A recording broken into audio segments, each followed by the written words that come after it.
Hi, everyone. Good morning, good afternoon, good evening, wherever you happen to be in this particular timeline. Welcome to Transdimensional Realities, where we delve into the stranger aspects and high strangeness that permeates our everyday reality. I'm your host, Melissa Lee, and if you're like me living in the Northeast, I hope you were able to dig out from this latest snowstorm. We're not used to getting blizzards in New Jersey, but this one was certainly one for the books. It dumped over 20 inches of snow in my area alone. Spring certainly can't come soon enough. I'm looking forward to the summer where I can go down the shore, as they say here in Jersey. Now, I'm going to read an introduction for our guest because there's a lot of technical jargon and I would just screw it up. So bear with me here. Now, our guest today is Christopher Sansone, who is a seasoned life, leadership, and spiritual teacher and coach with over 25 years of experience. Chris holds a PhD in human development from Fielding Graduate Institute and integrating human development theory, transpersonal psychology, and post-traumatic growth into an evidence-based holistic practice. Now, Chris is a certified practitioner of past life regression therapy and former teacher of the Hoffman Quadrinity process. Wow, I actually pronounced that right. He has empowered hundreds of clients through his training at the Coactive Training Institute to lead with purpose, integrity, and self-awareness. Chris is the author of Longing, a Pilgrimage to Your Quiet Power Within. So let's welcome Chris Sansone to the program. Hi, Chris. Welcome to the program. Thank you, Melissa. It's a pleasure to be here. So, as I always start off, just asking people, I read your bio and there were a lot of words in there that I almost couldn't pronounce, but if you could just give a general explanation to the audience about what you do. Yeah. And I know you focus a lot on past life regression, but you've had a lot of other experience with teaching. And so tell me a little bit about yourself. Well, I'll start there with my experience teaching and coaching because I think it's all been stepping stones to where I am today. And what was a big life-turning event for me is when I went into a PhD program with the Fielding Graduate Institute on human development. Hmm. And so I saw the life span, the way that we organize as human beings from a wholly different perspective. One that was dynamic and interesting and flowing, and it's ever evolving. So it got me deeper into this curiosity around human consciousness. What do we think, believe, what drives our behaviors? And then over time, actually around that same time, I certified with the Coaches Training Institute, now called the Coactive Training Institute, and as a coach. Did years of practice coaching leaders and such, and then went to work for the Hoffman Institute as a teacher and coach. And that was a really a grand step into working at a very transformational level with human beings, willing bravely to take a look at their lives in an open sense and taking that step into the future of who they truly are. So that was, yeah, and then that led to what I'm doing now. I serendipitously started writing this book. I didn't really plan out to do it, but it sort of guided me. The process guided me, and I became a willing follower. So put it that way. At first, I wasn't. Uh, yeah, I was looking at the book and that seems to happen a lot to people I talk to. They had no intention of writing a book, and all of a sudden they wind up writing a book. They feel that calling, or they're pushed into that area. Um, so you work with past life regression, and is there any particular aspect of it that you focus on? You just do it in general? Is it to help resolve present day trauma? You know, that's a great starting point is to work with present day trauma. And sometimes it's the kinds of habitual, repetitive behaviors that we have that are less than trauma on the intensity scale, but nonetheless, they're influential in our lives. And we've done all of the good therapy. We've done all of the good, medicine guided journeys and retreats and such, and we just can't get to that one stubborn way of being or reacting, behaving that's in our way in so many facets, relationships, work, connecting to self.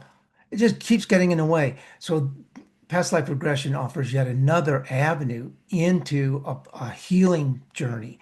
And yes, it can work. We can work at the trauma level. I've had training in trauma response to add to my certification in past life regression therapy.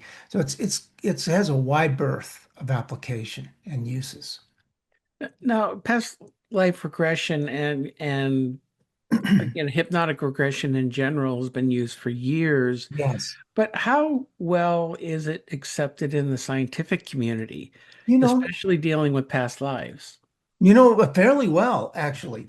There's considerable, credible, grounded research studies into past life experiences, and in the structured sense of what a good epistemological study would show, and would be published in a scientific journal. So there's reams of information there, and really it all got started about 45 or 50 years ago with authors like Roger Wilger and Michael Newton, who really studied. One of the most prolific ones has been Brian Weiss's books, and it's really sort of revealed what most of us have a sense of, that there's something going on beyond this current life, and we can actually access that in a way that's helpful to us rather than being driven by it. There's I know people have been regressed when they've had, let's say, modern day phobias. They're afraid of heights. They're afraid of fire.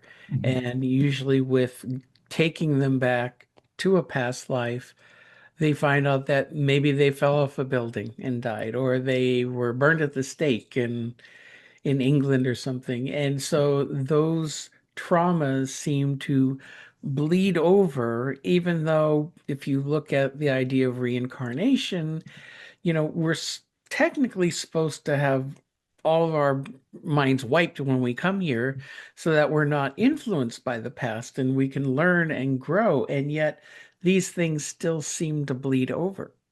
Yes, that's so true. And as you said, bleed over, that I believe that there's an intention that at the soul level to actually present those issues in this current lifetime so that we can heal, so that we can integrate those aspects of ourselves. They're mighty enough in our past that we do need to bring peace to that aspect of ourselves. And you mentioned hypnosis. It's usually the people's first step into past life regression is fear of heights, or tumultuous relationships in a certain pattern that keeps repeating over and over again, and or fear of elevators or small places and such. That again, done all the psychotherapeutic work on reflection and cause and effect and conditioning, but it still keeps happening nonetheless. So past life regression gives a really great entry point into that. And hypnosis is an aspect of past life regression. I describe past life regression as hypnosis with a steering wheel. We're going in the direction of what makes most sense to our soul, and that's what gets presented to us. Right.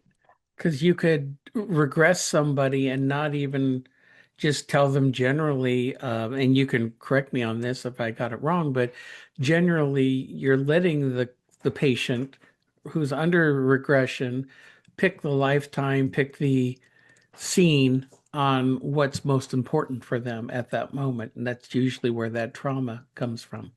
I like your insight because what I think a misnomer that still sort of hangs around past life regression and hypnosis is that somehow the hypnosis or the past life regressioner is controlling the person. And that's couldn't be farther from the truth. When a person enters in the hypnotic state, the ego self, this part that you and I are using to have this conversation, is still online. It's just taking a break, and it's in the background in support of the experience that we're having at a much deeper psychic level into the subconscious, and having connection with the paranormal and the deeper aspects of who we are. But yet it's okay. It's relaxed. It's kicking its feet up, and it's there if needed. And we don't have a hypnotic state or a past life regression state if the ego interferes. So it can, but it chooses not to. And that's part of the induction process is to get all of us online and on board.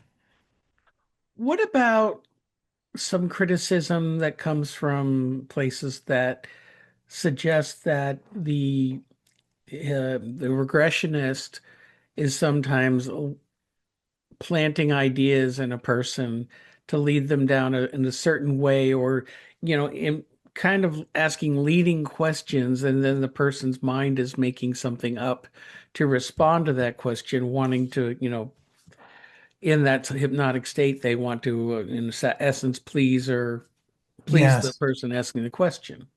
Yes, that's a great question.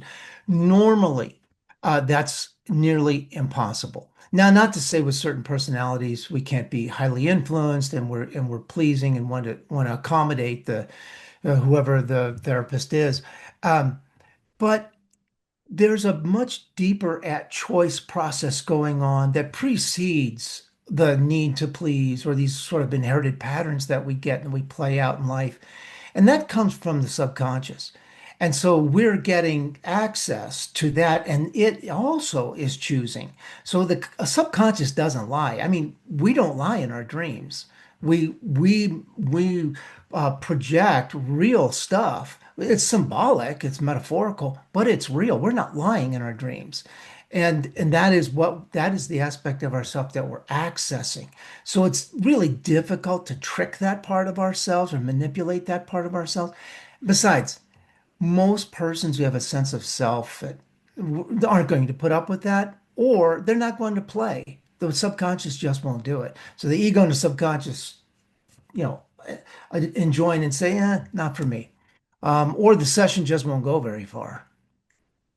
Well, tell me about when you first started doing hypnotherapy, where your interest started to come into past lives. Well, it started immediately with past life regression work because I had the experience as a receiver of past life regression. I had a couple of sessions. Kelly Barrer here in Boulder area that worked with me, and she did a fabulous job. And I said, "How do I do this? I want to do this work." Having had the background that I had, it was a perfect fit. But it would have revealed a number of different things that I had recurring about my parents' relationship and that I could see in this played out, clear, dramatic fashion answers to questions and images that were persistent in my own life that were beyond the realm of psychotherapy because I had a good amount of psychotherapy, including twice attending the 1 week intensive of the Hoffman Quadrinity process, which is all about investigating childhood and releasing trauma from childhood. So, why these images were hanging out? I had this image of my mother, who became my mother.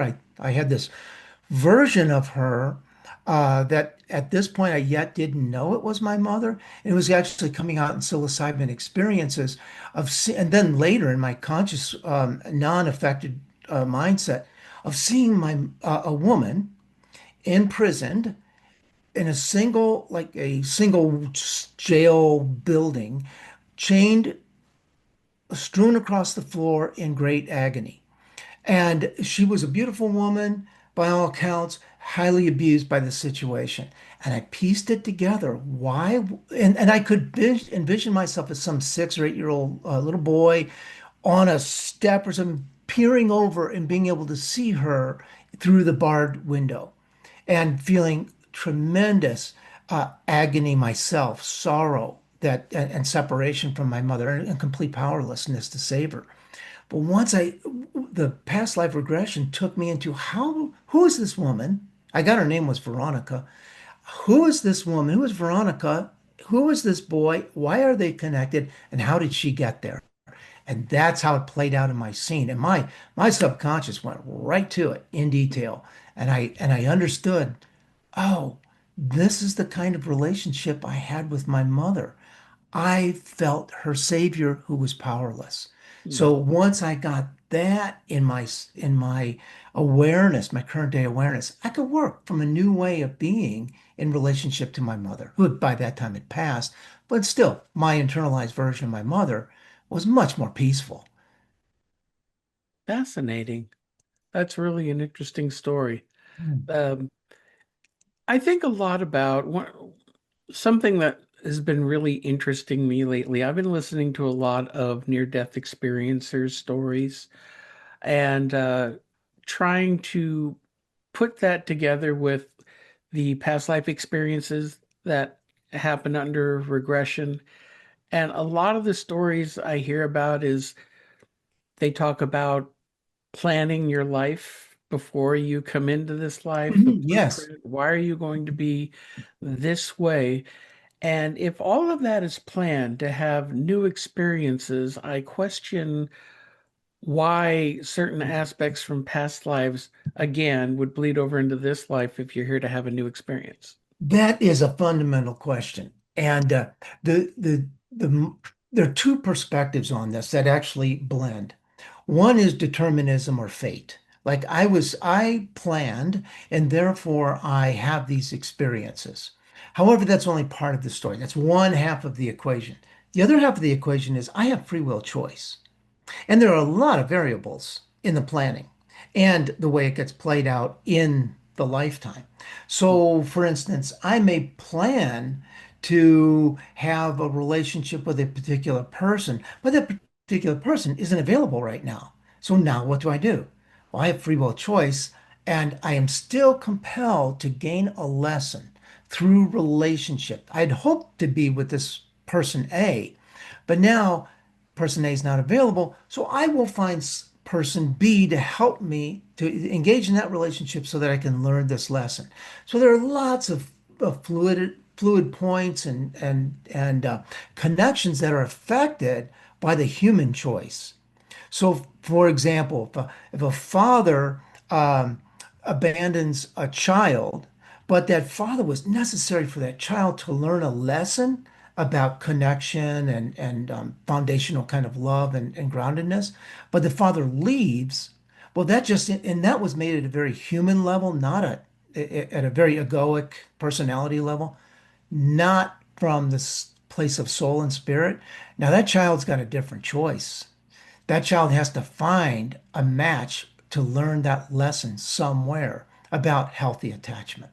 So it gets played out. Yeah, the determinism, well, that's kind of a strong word. Let's say fate that we pre-planned is to learn certain lessons. The backdrop or the stage that we're on can change. That is fascinating. This Mm. definitely gives food for thought, Mhm. Mm. especially with dealing with however many past lives you have. I mean, what kind of trauma are you experiencing? How many different lives ago that would affect you now? Yes. And Melissa, these things get repeated. Just like in this lifetime, look back to childhood, and we any one of us have had conditioning that was brought down from mom and dad or whomever our primary caregivers were first, and it gets solidified in schools and our cultures and all of those other things.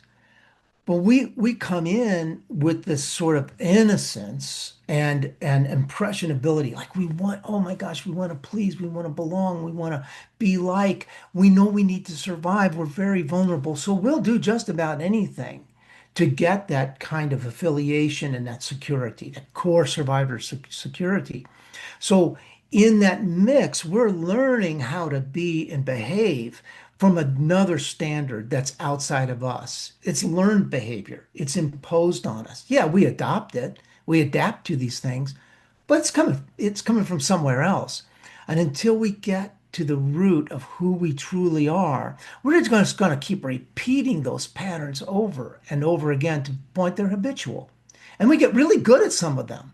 How to shut off or how to overwork or how to achieve so that we're recognized, whatever it might be, how to please others, how to dominate others. And until we can get to the root of those, they cause enough pain and disruption in our lives, we will be stuck.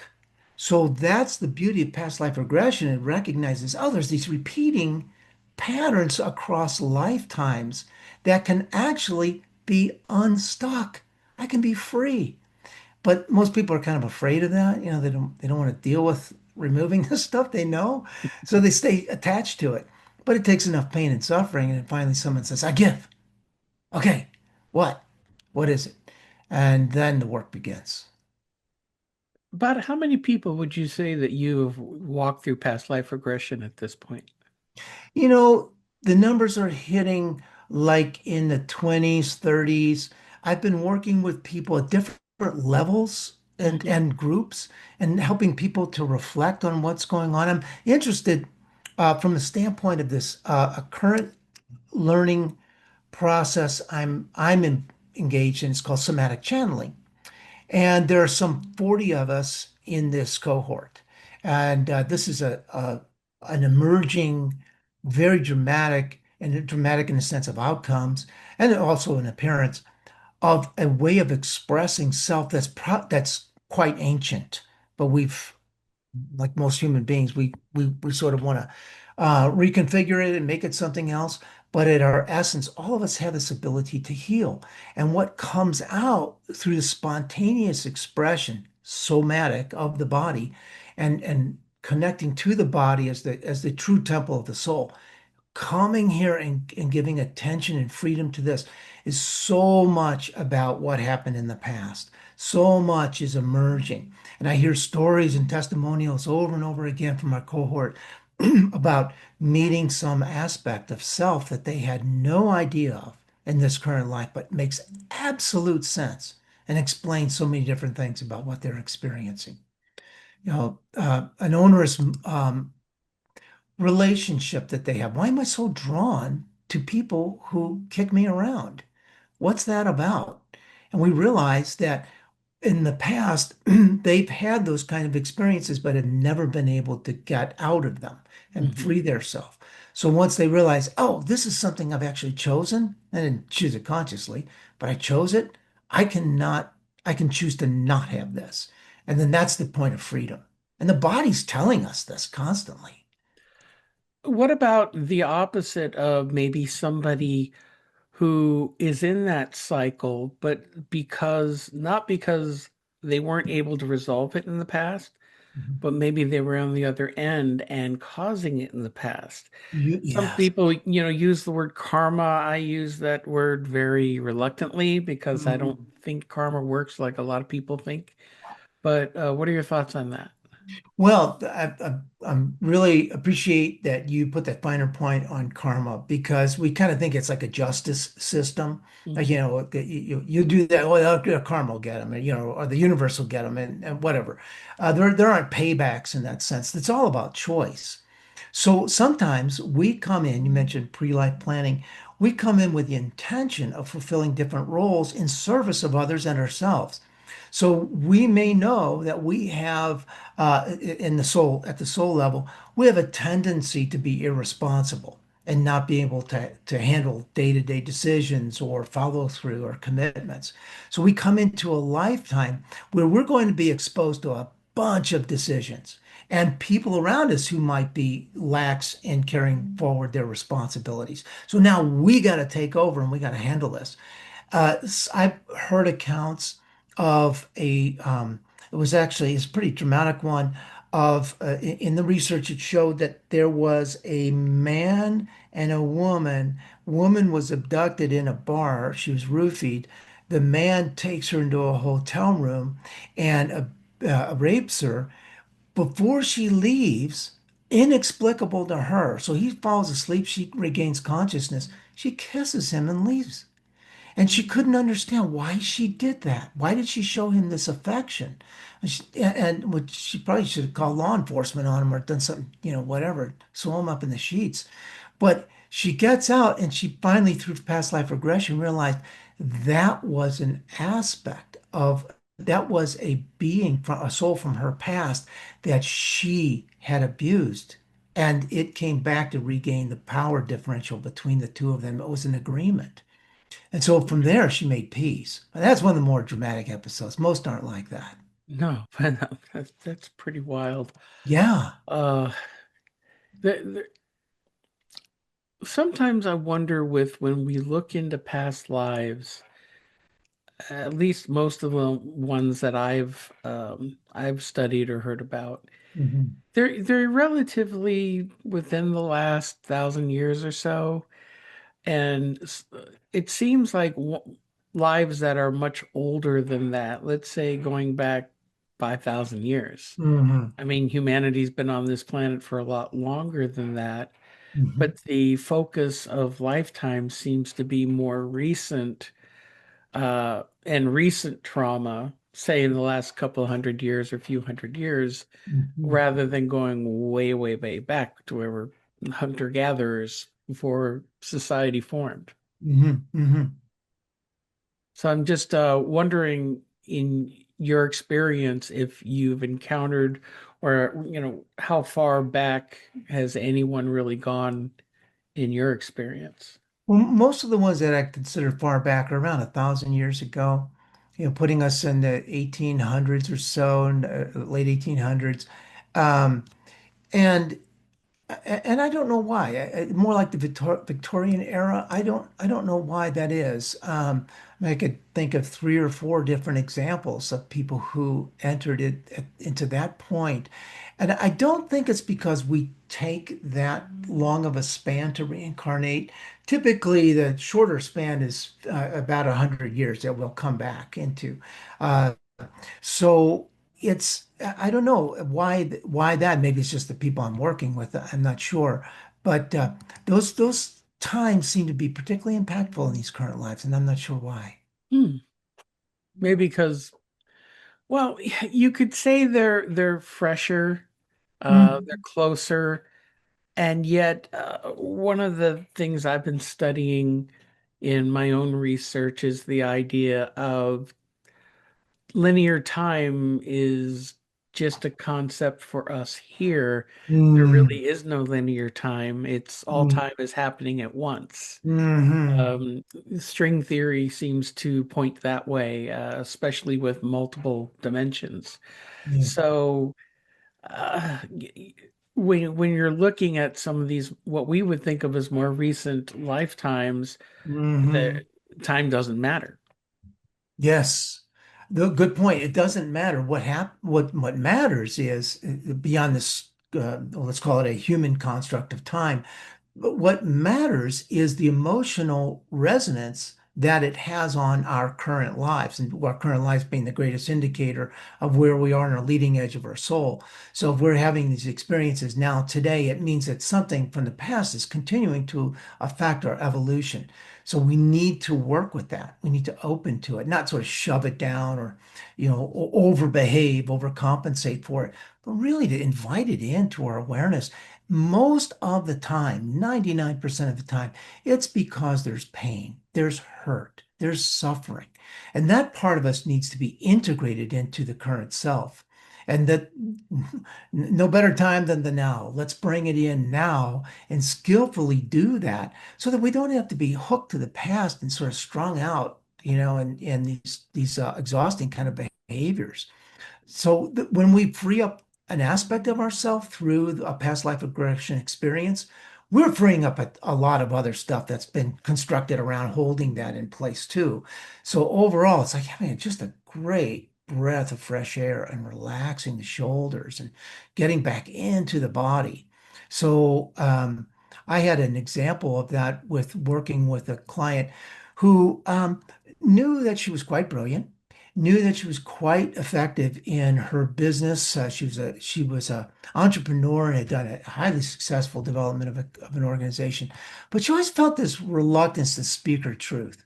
Well, or a hindrance to speaking her truth. She may have powered through, but it was there. Opening scene, and this is after she's a bit of a skeptic. Opening scene, she has a spear impaled through her neck on the cusp of dying, so last breaths, and she has this thought that I died for my beliefs. And it took that kind of crucible, that continuing sense of you have to die for your beliefs, that, well, it was brave and courageous and outstanding personal development, I'm sure at the time. It carries on in life to say, speaking your mind is dangerous. Nobody, you can get put out for this. I'll get taken out. So she was able to bring in that aspect. We went right to it. She just held on to that part of herself that has been suffering, before being impaled, but suffering that lifetime and at that moment of death, and putting that death moment into a higher place of self-appreciation and adoration, and really coming to peace with it, rather than, oh my God, that's horrible. I wish that had never happened to me. So her psyche had been pushing that away, but still bringing it, her soul continually bringing that up for healing. And that's what she was able to do. And she was astounded. That's so interesting. It makes me think it makes me think of modern day. I mean, I keep my mouth shut on a lot of things, and I keep my beliefs to myself, Mm, except when it deals with the paranormal or yes, past lives or anything like that, because there's so much, and this is not a political show, but it's just so much division. You don't know what somebody's going to do to you if you speak your mind. right. So Yeah. a lot of people I know, including myself, we just keep it to ourselves. Yeah. The upside to that kind of oh injustice, I think that so many of us are experiencing. Guys, I think this is worthwhile speaking this because globally, at a conscious level, humanity's undergoing a radical evolution. And we could study from a scientific perspective what change looks like. In fact, I quote in my book Longing: Pilgrimage to Your Quiet Power Within. I quote Thomas Kuhn, who wrote a treatise back in 1960 around the shift around scientific thought. Physics 200 or 1,000 years ago doesn't look like physics today, nor does biology. We have a different concept of these things. And he found that during these periods of belief, there's these kind of central beliefs that we hold. There is a kind of a cooking, a bubbling up that starts to happen beneath the sort of the conscious level. The conscious level senses that and starts to push it down and suppress and try to hold it in place until it can no longer do so, and there's a sudden shift. It explodes. He referred to that first kind of homeostasis as the paradigm. He was the one that coined that term, the paradigm or paradigm shift. So we're holding on to this, and then something is brewing beneath that cannot be contained any longer by it, and boom, there's this volcanic eruption. But what we know is geology teaches us there's a ton of stuff going on in the Earth's core that causes that explosion. It's happening now. And we can look at it from a way of logic or political mindset, but there's a new spiritual psychology that's emerging. It is, I call it that, or that those of us who refer to it as SBNR, spiritual but not religious. And the research is quite available. You go to the Pew Research Foundation. The research shows that there's a continuous and overflowing, meaning non-reversible trend to move to the spiritual but not religious realm and away from dogmatic, controlled kind of thinking that is inherent in most of our formal religions. So there's a greater self-referencing. That's what's happening right now. And that kind of consciousness is what's disturbing the current lower levels that like to hold this right in place. But it will happen. Well, I mean, there have been lots of studies showing that uh, attendance in churches in mainstream religion is drastically reducing with Yes. newer generation. And even some of the older generation, like myself, I walked away from it many years ago because of all the restrictions. And, I did a lot of research. I know how the Bible was written uh, and changed. And Mhm. I've had so many of my own personal spiritual experiences that show me the truth, at least lead me in the right direction. Yes. So I've heard this theory before. We're on a collision course, so to speak, with a new evolution for humankind. It feels like the old version of us is literally going kicking and screaming into this new age, which makes me, sometimes a little concerned that we may not get there. We may destroy ourselves before we even get to that point.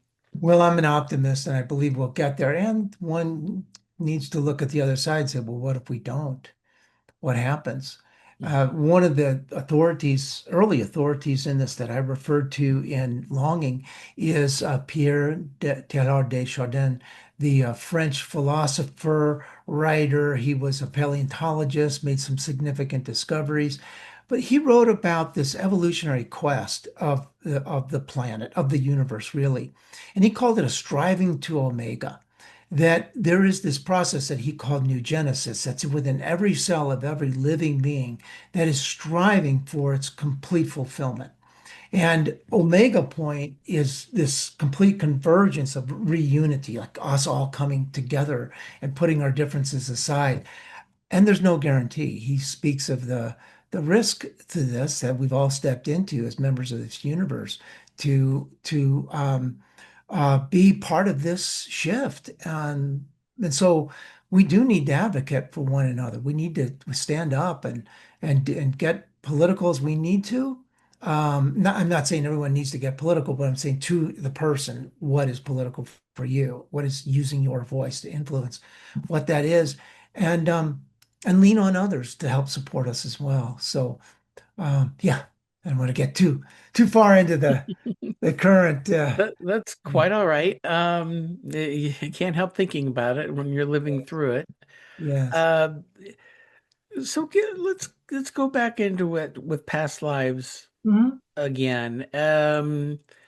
Dealing with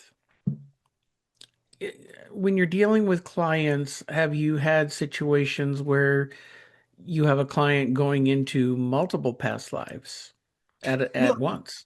I'll tell you one that's quite unusual.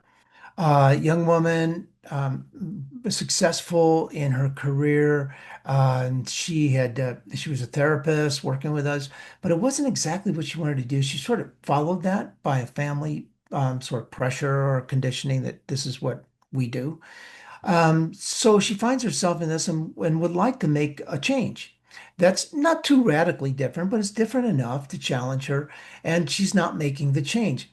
So at the induction, soon after the induction, the past life regression session, she emerges as a seahorse in the bottom of a clear ocean somewhere. So you can see her surroundings. She was moving around. And she felt actually kind of embarrassed by it. The ego part of her is like, maybe I shouldn't be having this thought. What is this? Questioning it, feeling uncomfortable. But the more that she moved into it, what her psyche, what her soul was wanting her to know was that you are a fluid, pure being. You choose from your heart. You see from a different perspective, from the depths. And from that depth, you gain clarity. And so the more that she worked at that, then she evolved, get this, into a bruising Viking, a fighter on a ship in like I guess it would have been the late 1600s. And and then emerged into this just really by any terms today, this guy would be a brute, but he also had courage. He had strength. He had dominance, and she could see both of these aspects of herself in the same being, and said the qualities of this just gentle, flowing, at peace seahorse with his gigantic personality is quite a physical brute who knew courage and loved at warfare. That was all in her and accessible in this lifetime. So then she comes out of that session believing, wow, I've got it. I've got it. I got what I need. I'm not going to, go be a marauder, but I know I have that kind of strength. I've got that masculine ability to assert myself. So that was unusual. And her, like I said, her ego was like fighting it. No, girl, we're not a seahorse. We're something else here. But yeah, she went with it, and that's what came. I know a lot of Dolores Cannon's work where she had Mhm. written many books about the fact of people going back and living not exactly lifetimes, or as animals, or as plants, or even rocks, Mm, uh, to have all these different experiences where, most people think of, oh, we're human every single lifetime. And then you get the ones who remember living on another world. hmm. And so that throws some um cogs in the wheel when you start thinking of things linearly. I was Yeah. struck with that word. Uh, from human lifetimes to different experiences. Yes, like you said, we could live on different dimensions that are non-human, and in many cases have a far advanced consciousness that we do now. And I had an ex experience with that. A young man had recognized that he came in some five. He was invested in a prior life some 500 years ago that was not human, but came into this lifetime to learn human emotions and to develop empathy and compassion, love of self and others. If you put it in terms of the chakra systems, it was to move out of sort of this, the knowing and the seeing level and moving down into heart, where there's compassion and empathy for self and others. And he was quite successful at it, but that was also a realization that there's other dimensions, there's other aspects. How do you think it affects us in modern times compared to those versions of us that lived hundreds of years ago or longer, that had no concept of reincarnation or past lives, and yet, they may not have understood why they felt certain ways, but here in the modern day, it's very popular and very much known, not always accepted, but I mean, it's the knowledge is there.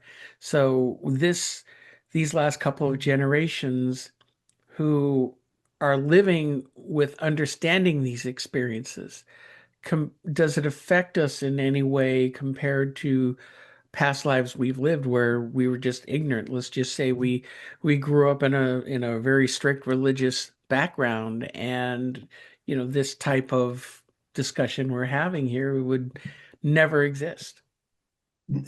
Absolutely. Though the way to one lens to use to look at is from a developmental perspective, that those prior generations, and we could go back really 50 years, 100 years ago, as soon as that, and then prior, not too far back in our human history, that most of us, most of the of societies and individuals were coming from a place of reactivity. Something happened and they reacted to it. So if a violent action happened, they reacted with violence. A scarcity of food and water, they reacted with acquiring or hunting or gathering or whatever it might be. And all of that survived or, excuse me, contributed to our survival. We Mhm. needed that. It was a necessary part of us emerging. And we learned to organize around those principles. Hey, I'm in charge, and what I say goes. Band of whatever, tribe, we need to go kill something and communicate that we're going to take it down. But I'm going to be the first to eat it's like a wolf pack mentality.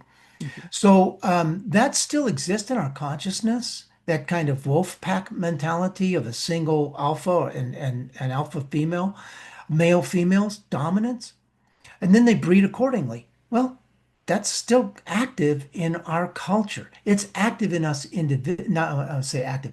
It is accessible to us individually. What happens beyond that is more connection with emotion, having a deeper understanding of who we are beyond mere survival. I feel love. I feel some empathy. I feel some concern. So that's a higher level of connection to be aware. So we've moved out of reactivity to being able to respond. And now we're become a choice. And once we continually access that choice, we call it exercising our free will gift. When we exercise that, then we can evolve ourselves. But if we're still down there believing that, might prevails, uh, what is it, right makes or might makes right, I guess I butchered that statement, but anyway, the idea is to understand that we are at choice and there are multiple options available to us, and we can hold those perspectives simultaneously. Like I could be angry at someone and love them at the same time. I don't have to kill them. So having those 2 points of tension is part of this advanced consciousness that we're developing. Is we can see ourselves as unified whole and yet see all the multiplicity of difference in our choices and our behaviors and our physical characteristics, all of the ways that we identify ourselves socially. All of those points can be accommodated in the new kind of consciousness. And that's to evolve and say, begins with evolving to say, I have choices.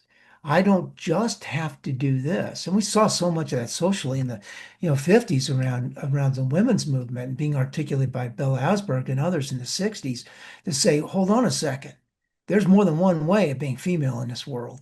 And let's check that out. And Gloria Steinem and others became very political about it and enrolled women in a whole different perspective that's today we couldn't recognize that, or in the past, fast forward, we wouldn't recognize women today. Those social norms, that civil change in our culture and society. And it's a growth period. I mean, we used to do things in our past that were very sketchy and keeping people forced into certain constructs within not only our society in this country, but in Western Europe and all over the world, and how things have changed to uh, again, we wouldn't recognize it 50 to 100 years ago. No, we wouldn't. And one of the things I refer to in my book, Longing, is the passage that many of us embark on to make those kinds of changes. And I refer to them as sacred calamities. I referred back to in my reading of Ralph Waldo Emerson, who spoke about calamities, these events in lives that just have this sort of sudden impact or a dramatic impact in how we see the world. And it can change the way that we live. And most of them are uncomfortable. We don't want to have these kind of experiences. And I realized through my research into post-traumatic growth theory that there is an aspect of coming out of that change that lends itself to the spiritual advancement that I refer to in Longing. And that is where the soul is seeking to expand, will choose experiences to ignite that expansion. And some of it can be referring to past life imprints, like we need to get rid of this. We need to explode this thing. Mhm. This isn't working for us. And it can be more immediate current life things that we learned in childhood. And I submit that most of the stuff we learned in childhood is the same stuff we learned in the past lives. It's just represented in a different package. So by having this encounter, this kind of dramatic encounter, this calamity, it becomes sacred when we open to our spiritual growth, to the bigger heart within us that's connected to the divine. And we see ourselves and we see that event as having served something far greater than a catastrophe or a bad day. And I refer to interviews of 5 different people that courageously, openly, generously shared their experiences that were quite dramatic, each in its own way, that led them to a bigger sense of self and understanding of humanity from a soulful perspective. And they were, as I say, they were generous in providing their stories. And I examined their stories through the perspective of growth, of spirituality. I pre-selected actually. I knew these folks had some kind of experience and I wanted to know more about it. Hmm. Yeah. It makes me think again how with past lives, and let's say, just as an example, when we talked about women and women's roles, Yes. and in most cultures had those women's roles compared to men, where women were kept in a certain place. I mean, even some matriarchal societies, you still had the men who were the hunter-gatherers and the strength, and the women were, not only creating families, but um, they worked a lot behind the scenes in a Mhm. lot of ways, especially in matriarchal societies. Mhm. Um, and now, as you mentioned, by the 50s and 60s and the women's movement, they've moved more into a lot of taking on masculine attributes Mhm. to develop and change. And in a lot of ways, in modern society, there's a lot of men who are developed feminine attributes. They're not the alpha males that used to have. There's been a much larger segment of society that has gone, that's softened.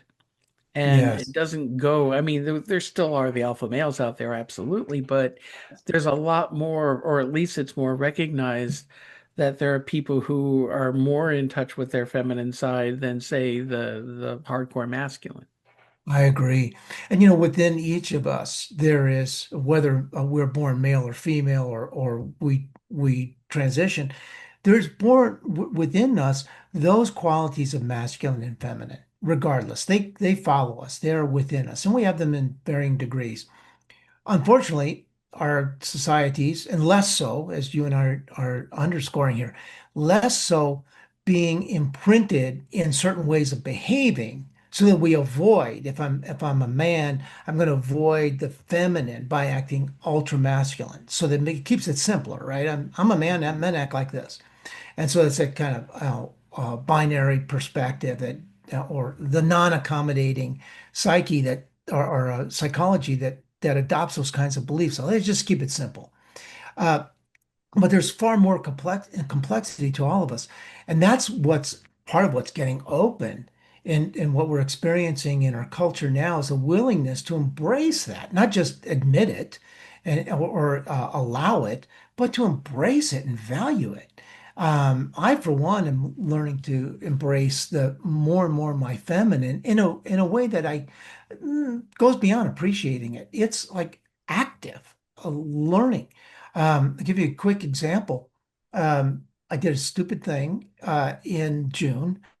I jumped on my bike. I had no time, but I was going to get a workout in, and I jump on a bike, head around. I live next to a 265-acre lake. There's a big track around it, and I jump on there, and I hit this small ledge of a bump and went down hard. Turns out I broke 5 ribs and concussed. And the first thing I said to myself was, I'm sorry. That was the first thing I uttered. After the oomph, I said, I'm sorry. I'm sorry. And I realized that the feminine part of me had been so neglected by this sort of, let's go kind of way of surviving and doing in the world that led to a lot of achievements and was part of my early conditioning. But it's time really to let that go. So it was like a make or break point. And then a couple of nights later, I had the message that came to me, it's the impact. And I said, well, no kidding. It's the impact. I can barely sleep, that kind of thing. And so what I learned with a more open mind was that the impact was the impact it would have on me to open to much more life-giving aspects of who I am. I always knew that intellectually and I strove for it in my way of being. But this was like, buddy, you got to get this. You got to open up to this. And I believe that that's part of one of my purposes in this lifetime that I've learned through these my past life regression experiences is I need to invite to to embrace that feminine energy within me that's very powerful. I'll tell you a quick story. Yeah. Um, there was a time, God, I don't like to say how long ago it was, where um, I was meditating, and during this meditation, I had a vivid journey, for whatever you want to call it. I found myself uh, at the Akashic Records,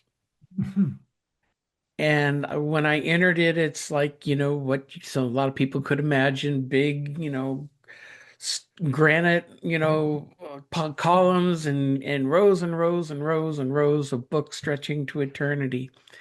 But in this particular vision, I instinctively knew that I could go look at my past lives.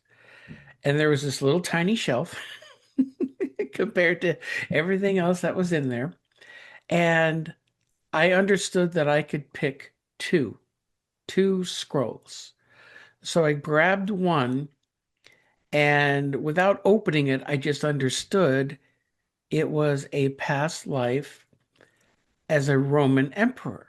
Mm, Now, nobody famous or anything came to mind. It was just somebody, a man of power. So then I grabbed the next one, and I saw myself as a lady in waiting back during the Middle Ages. So it was a woman of servitude. mm, And the lesson that came to me out of that was balance.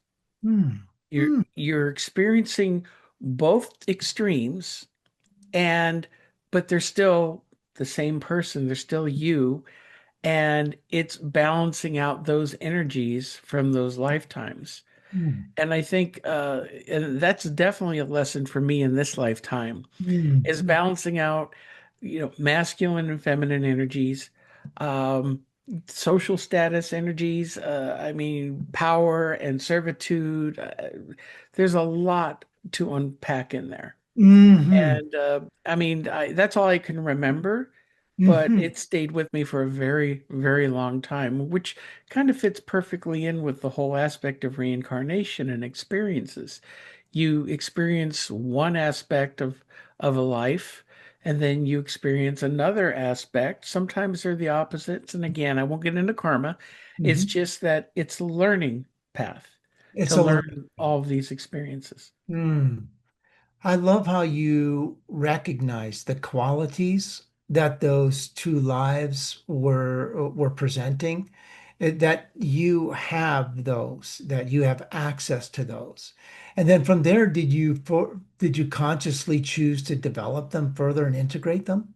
Yes, it took a while, took a number of years, but slowly I was integrating all of that into my life and That's and just living with the idea that you focus on the whole and all of your experiences. I could look back at my life now and I can look at, let's say, every bad thing that's ever happened to me, every Mhm, stupid decision I've made, or bad situations I was in. mhm, And you know what?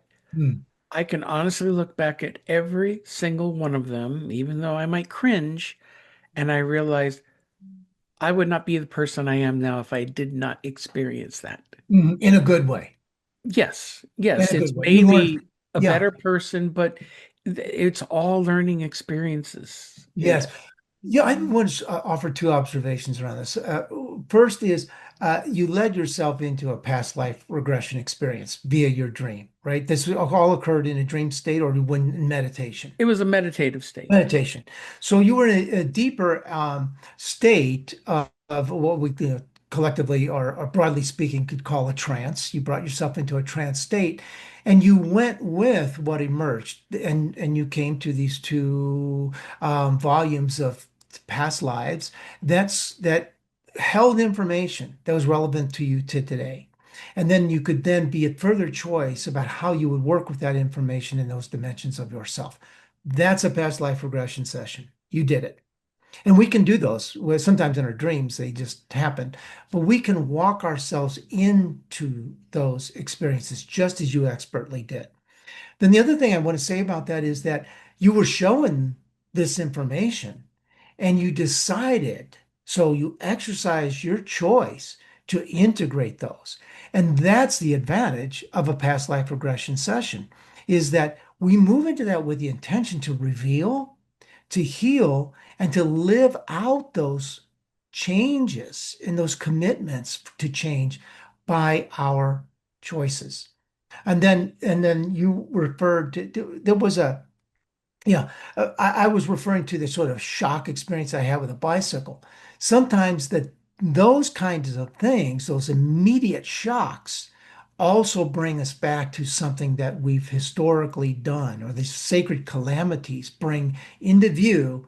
Oh my gosh, this has been around for eons. Now is the time to work with this and to free it. Either way, it's bringing us to a point of choice, and that's what makes the difference in our conscious evolution. The more and more we can be a choice, the more and more we can accommodate variations and differences and live with that sense of ambiguity, yet be aware and exercise choice. That's a sign of evolution. It's almost overwhelming sometimes to think about, but it all makes sense to me. And I'm it's what I'm most excited about as I continue on this journey through life is having these experiences, having these epiphanies. I'm Mm, learning more every single day. That's why I yeah, love doing this show, talking to people like yourself who have had some definite experiences, and I learn from those experiences that you've had. They affect me. yeah. So, and hopefully my little stories can do the same for you. Well, they certainly have, and they will as they unfold in my own recall. I'll remember this. Yeah. And then I'll see the show again later. So I'll remember the second time. Yeah. Well, we are coming up towards the end here. Now, your book, Longing, A Pilgrimage to Your Quiet Power Within. Am I correct? It's not yet published? Not yet published, will be. It's in the queue to come out June 2nd in the US. It has a May release date in the UK. The publisher is Collective Inc. The distributor is Simon and Schuster, No. uh, owner of Collective Inc. And I'm looking forward to sharing it with others. It's been quite a journey writing it. I've loved writing it, though at times it's been difficult, confusing, and challenging. I have loved the growth experience, and that's what I wanted to instill in the book. I didn't want to do a whole lot of telling. I wanted to do a leading into self-guided experiences, and that's what the book is about. Uh, Longing will be available, as I said, June 2nd. It's currently available for pre-order through Amazon, Barnes and Noble. Simon and Schuster is a great place to look for their outlets. And I'm looking forward to it and having more conversations about it. Thank you for this one. I appreciate Sure. Do you have a website or anything that I people can do. go to? Yes, yes. And I'd be happy to follow up with any questions that any of your listeners might have around our conversation today or simply want to know more about the work that I do. My website is livelifesoul.com. And my email address, I welcome emails, is Chris, Chris, Chris at livelifesoul.com. I'll also be getting much more presence at Facebook. I'm currently at LinkedIn and I'll be much more active at Instagram. So more to come. I'm also available if someone wants to test my work and enjoy some of my guided meditations and coursework at Insight Timer. So you just look for me at Chris Sansone and you'll find some three different guided meditations and a course on declaring your extraordinary purpose. Fantastic. Well, Chris, I can't thank you enough for coming on the show. This has been insanely educational and Mm. enlightening, and we'll have to have you back again because I'm sure there's a lot more we could talk about. I would love to, for those reasons and for our exploration. This has been wonderful. Thank you, Milyssa. Okay, thank you. Well, that was a great conversation with Christopher Sansone, and look forward to his book coming out in June. But I always love these conversations dealing with past lives, different aspects of who we might have been at some point, who we are continuing to be now. Definitely, it's a conversation I will continue to have as this show moves on and as I move on. So, thank you all for tuning in to another edition of Transdimensional Realities here on the Paranormal UK Radio Network and on my YouTube channel, Melissa Lee. So, thank you everybody for tuning in, and we'll catch you next week. See ya.